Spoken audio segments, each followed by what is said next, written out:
ఇలాంటి అబద్ధాలు, ఇలాంటి మోసాలతో చంద్రబాబు గారు పేరు చెబితే గుర్తుకొచ్చేది ఏమిటి అని అంటే మోసం మోసం, దగ దగ. ఇవి చంద్రబాబు గారి పేరు చెబితే గుర్తుకొచ్చేది.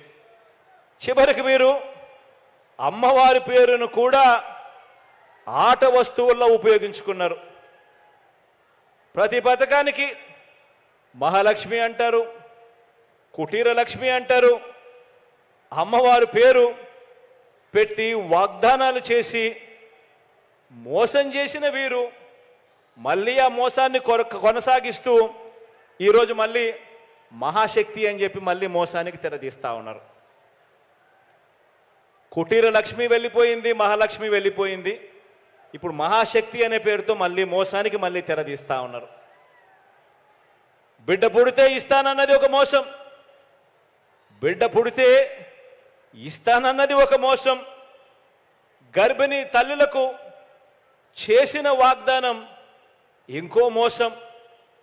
బడికి వెళ్ళే పిల్లలకు, ఆడపిల్లలకు చేసిన వాగ్దానం మరో మోసం. ఇల్లాలకి ఇస్తానన్న సిలిండర్ల సబ్సిడీ సైతం ఇంకో మోసం. పొదుపు సంఘాల అక్క చెల్లెమ్మలకు చేస్తా అన్న రుణమాఫీ దారుణమైన మోసం. బెల్ట్ షాపులు రద్దు చేస్తామని చెప్పి ఎక్కడ పడితే అక్కడ ప్రోత్సహించడం ఇంకో దుర్మార్గమైన మోసం. అవ్వలకు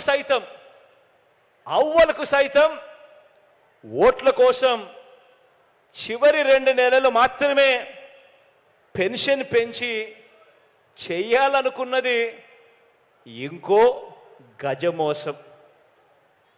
పెన్షన్ కూడా 4 సంవత్సరాల 10 నెలలు ఇచ్చింది 1000. ఎన్నికలకు కేవలం 2 నెలల ముందు మాత్రం అవ్వలను సైతం మోసం చేసేందుకు 2 నెలల ముందు మాత్రమే 2000 చేసి 2000 ఇచ్చేశామని చెప్పి ఇవాళ ఎక్కడ పడితే అక్కడ ఊదర కొడతా ఉన్నారు. ఇలా కడుపులో ఉన్న బిడ్డ మొదలు పెద్ద వయసులో ఉన్న అవ్వల వరకు అక్క చెల్లెమ్మలందరికీ కూడా వీరు చేసిన మోసం, దగ ఒక్కసారి ప్రతి అక్క చెల్లెమ్మ కూడా గుర్తుకు తెచ్చుకోమని మిమ్మల్ని అందరినీ కూడా కోరుతా ఉన్నా.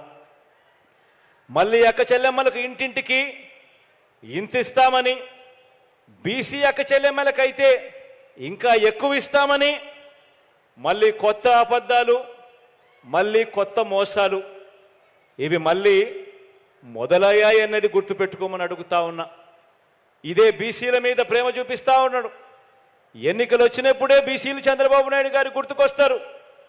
ఇదే బాబు, ఇదే దత్తపుత్రుడు 2014లో వాళ్ళ మేనిఫెస్టోలో బీసీలకు ఎన్ని వాగ్దానాలు చేశాడో తెలుసా? ఏకంగా 143 వాగ్దానాలు చేశాడు బీసీలకు. ఎన్ని ఇచ్చాడు, ఎన్ని చేశాడో తెలుసా?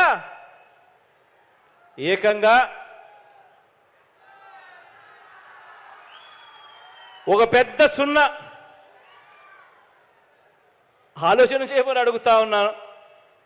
సామాజిక వర్గాలు కానివ్వండి, అక్క చెల్లెమ్మల్లో ఏ ఒక్కరైనా కూడా కానివ్వండి, వీరిని నమ్మటం అంటే కాటేసే పామును నమ్మటమే. వీరిని నమ్మటం అంటే తినేసే పులిని ఇంటికి తెచ్చుకోవడమే అన్నది ప్రతి అక్క చెల్లెమ్మ కూడా